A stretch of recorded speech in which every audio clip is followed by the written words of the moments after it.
Manx Radio's Update with Dave Moore.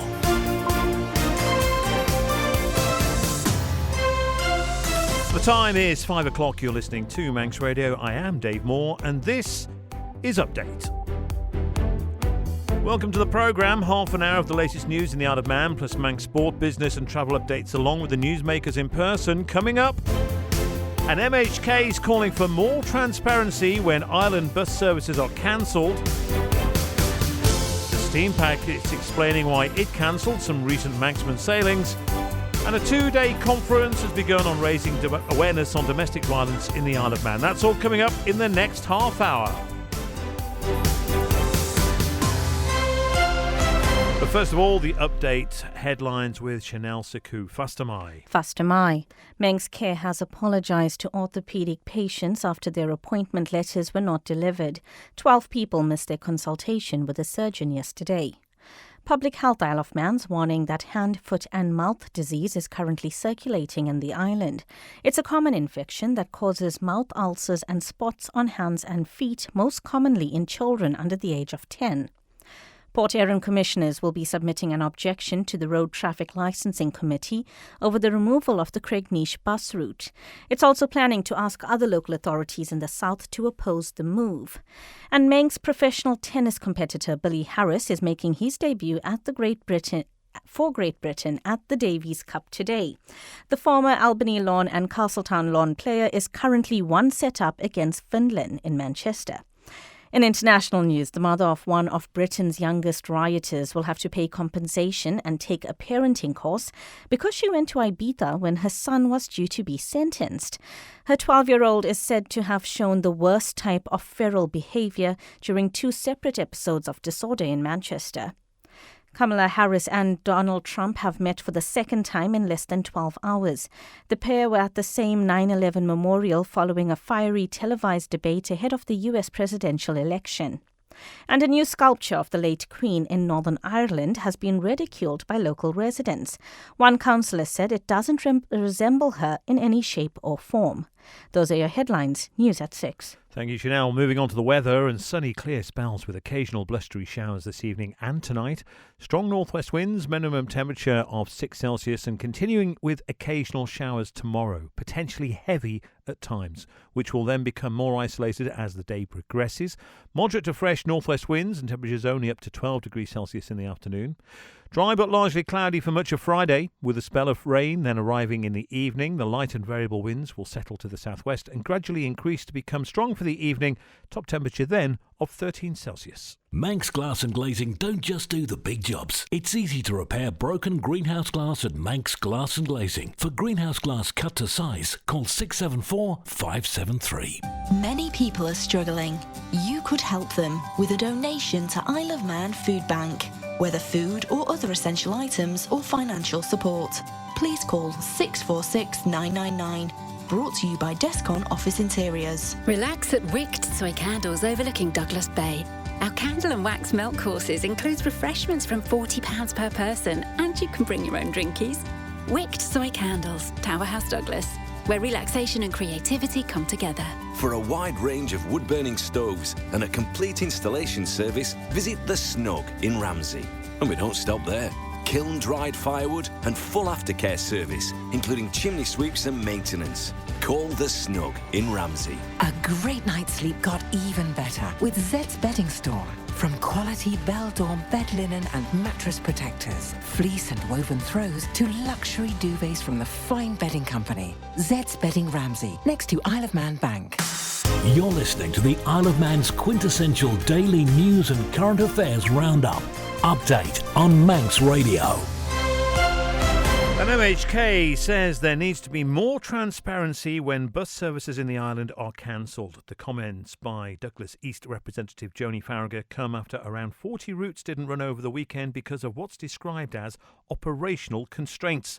She's now written to the Department of Infrastructure asking for more information. The reasons that we'd been given, which were that there were operational issues that impacted our bus services, felt to me to be a bit vague.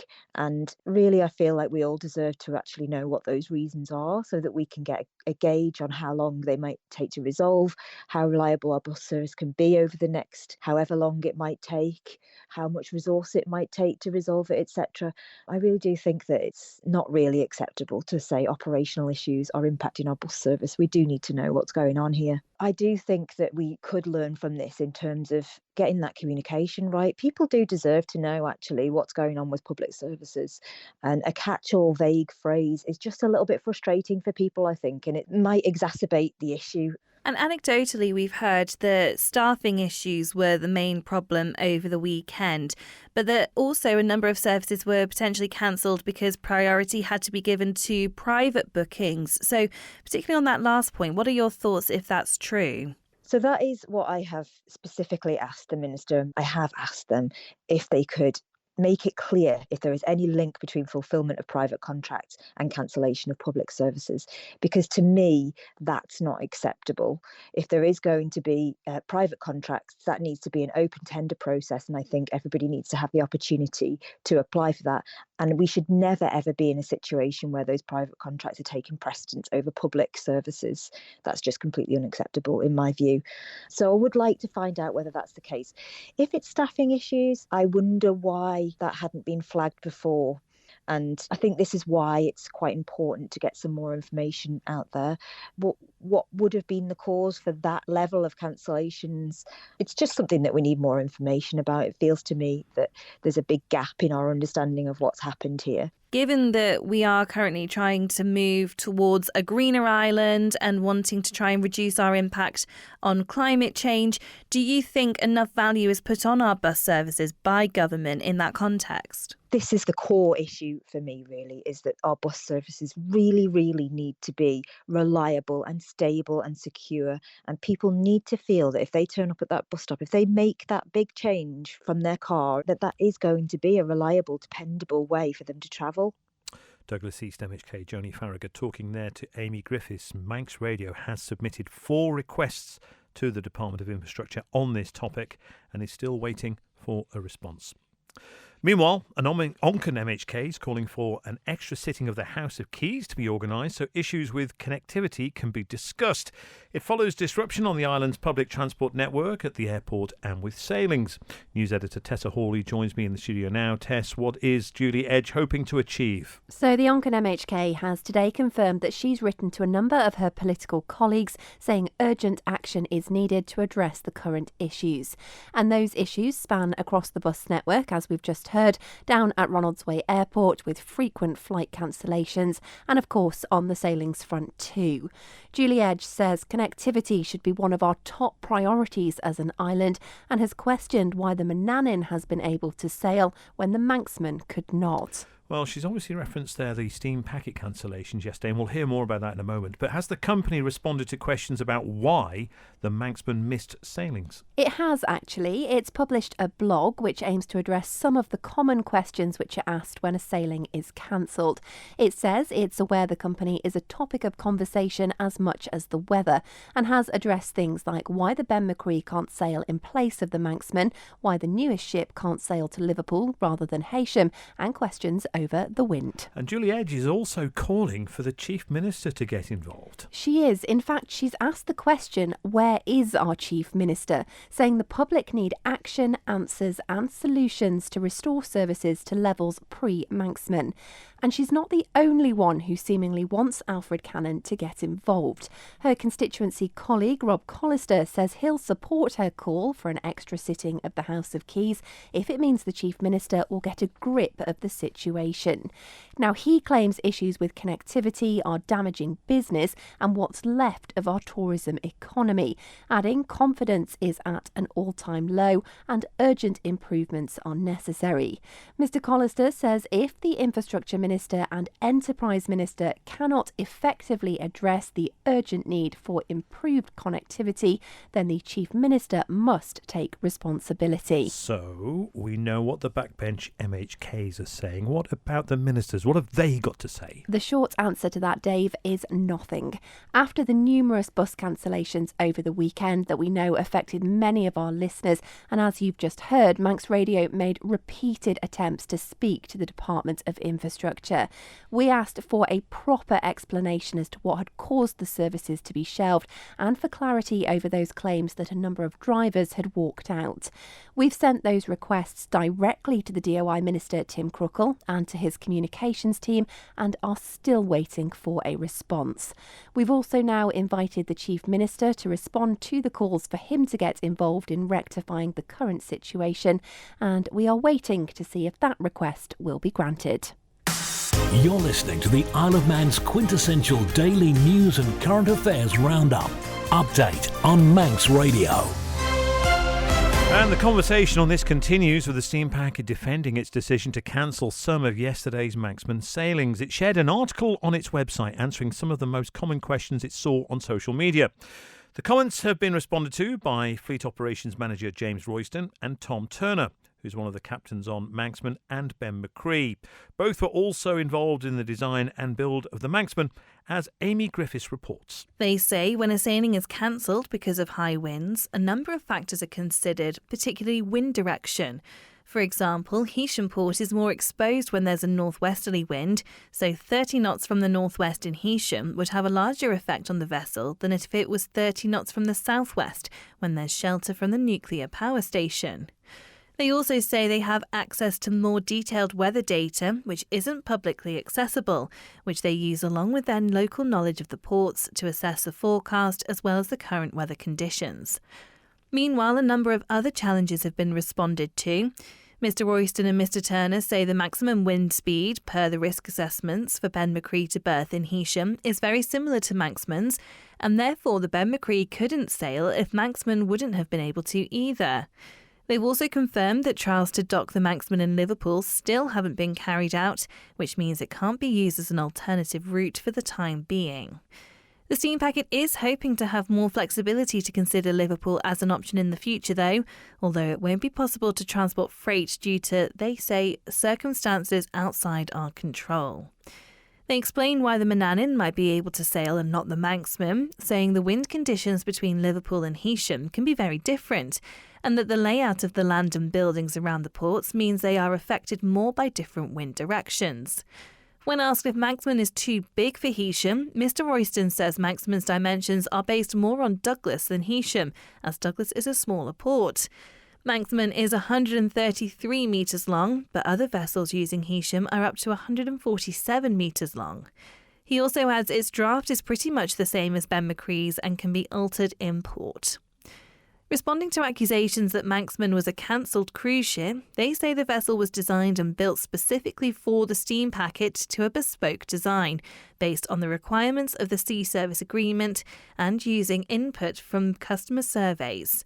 Finally, Mr Turner challenged claims that Manxman is not as precise or controllable as Ben McCree. He says for a ship of Manxman's size, she's a sustainably powered and capable vessel in terms of propulsion and thrust, and that she has nearly twice the bow thruster power compared to the Ben. He says Manxman also has special high-lift rudders to aid with manoeuvrability.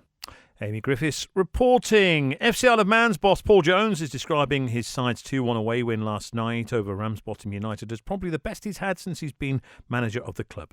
Speaking to their club media after the match, he also heaped praise on the newer faces who came into last night's much-changed squad. I said before the game, they're all in the kit and all in the tracksuit because we believe they're good enough to play this level of football, and some of them haven't played many minutes or any minutes to this level. And I'm just really proud of them that they can top of the league, and they've at times we've done really well and played them off the park. I think second half especially we managed the game so well. It was brilliant, and the experienced lads that we're missing have got a lot to match up to, because that squad there has done a fantastic job tonight. And like I say, I'm so happy. I think that's probably the best result since I've been manager of the football club, just because of the circumstances, but also because of the young lads that have been involved and come on, and people like Luke Booth coming in and being different class, and not played at this level at all, and we run the line, he scored a great goal, and it just Thank you ever so much. It's just testament to what we're trying to do with the club, I think. So, yeah, as you can see, I'm buzzing. First half, I thought we were the better team for the first 15, 20 minutes. They scored, an easy chance. There was a couple of poor clearances from us, but I thought we played quite well and caused some problems. The goal knocked us a little bit. They're a very direct team. We coped well, but, we were allowing them too easily to play long into our half of the pitch. Although most of the time we dealt with the first balls, at times where we didn't deal with the first or second balls, they had some opportunities, and, they'll look at that first half and probably go, we should have been ahead by a little bit more. And what's really helped us in the second half is they've matched our shape. So they played a different shape in the first half, and then they matched us because we were causing them so many problems trying to play early on. And for me, that's what's changed the game. It's given us a really good opportunity to play a little bit, and the lads trusted each other to play. This season, we've not had a huge amount of luck, but we played really well. I think we thoroughly deserved to win the game. Moving on to business now, an Isle of Man bank says they've received a number of reports of fraudsters calling customers. They're impersonating the business, then requesting to gain access to accounts remotely, which sometimes involves giving them the ability to gain control of your phone, computer or whatever device is being used. Clients are being reminded to never transfer funds or make payments at the request of an unexpected caller. Isle of Man bank add, if you're unsure about who is calling, then hang up and contact their office on their dedicated number. UK and European stocks dropped today as global markets turned their attention to the upcoming release of US inflation data. And US stocks extended their losses after inflation figures suggested the Federal Reserve is unlikely to reduce interest rates by a substantial half point next week. The Consumer Price Index decelerated to 2.5% in August, year over year, down from 2.9% in July, marking the smallest annual increase since February 2021. The FTSE 100 is at 8,195, that's down 0.13%. The Dow Jones is at 40,184, down 1.36%. And the Nasdaq is at 16,898, that's down 0.75%. The exchange rates, the pound against the dollar, 1.302, against the euro, 1.182. In commodities, gold is at $2,514 US dollars, down 0.09%, with Brent at $69.90 US dollars, that's up 0.32%. I'm running late again. Do you know where I put my car keys? In the fridge. Where's my phone? Under the dog basket. Bye. You haven't forgotten that we're seeing Ramsey Crookall later? Oh, no, of course not. 5 p.m, is it? 3:45. I'll be there. Life is busy. That's why Ramsey Crookall's team takes time to help you make a mindful investment decision, considering all the options, giving you full control of your financial future. Less stress, more assurance. Forgot to put my shoes on. Oh. See how we can make your money work for you. Call 717171 or visit ramseycrookall.com. Licensed and regulated by the Isle of Man Financial Services Authority. You're listening to the Isle of Man's quintessential daily news and current affairs roundup. Update on Manx Radio. Port Erin's commissioners met last night and discussed a number of issues facing the village. On the agenda was the Cregnish bus route, the government's waste strategy and a bin audit carried out at the Southern Civic Amenity site. Local democracy reporter Emma Draper was there. Port Erin commissioners discussed the government's proposal to remove the licence to operate a bus route to Cregnish by the Road Traffic Licensing Committee. The commissioners said it goes against the government's strategy and, in the data released, go-card figures weren't included. Commissioner Mark Morley said the board should send a response to the RTLC outlining its objections to the government's plan and suggest services are run daily. Commissioner Hannah Mackenzie also said that residents who live in the area would also be relying on the bus, and those who work at the cafe and tourist site may also need it too. It was agreed by the board to submit these points to the RTLC, as well as contacting other local authorities to do the same. Also on the agenda was the consultation into the waste strategy and the potential for its centralisation. A concern was raised by Mrs Mackenzie that the consultation period was too short. However, the clerk confirmed that it has been extended from 5 weeks to 10 weeks. He also said there will be a chance to engage with the department after the consultation has been completed, and a further meeting will also take place on the finalisation of any legislation being introduced. The board agreed unanimously to wait until the initial meeting with the department rather than submit a group answer. Data from an audit of 157 domestic bins carried out by the Southern Civic Community site showed a high amount of food waste thrown out. The audit was completed by Douglas Council, who were brought in because of their experience, said the weight of the bins averaged between 3 kilograms and 82 kilograms. Bins were taken from different areas in the south and were from a mix of social, private and residential housing. Commissioner Barbara Guy said the island is behind the times when it comes to food waste, as councils in the UK provide food waste bins to residents. Port Erin Commissioners will next meet on Tuesday the 8th of October.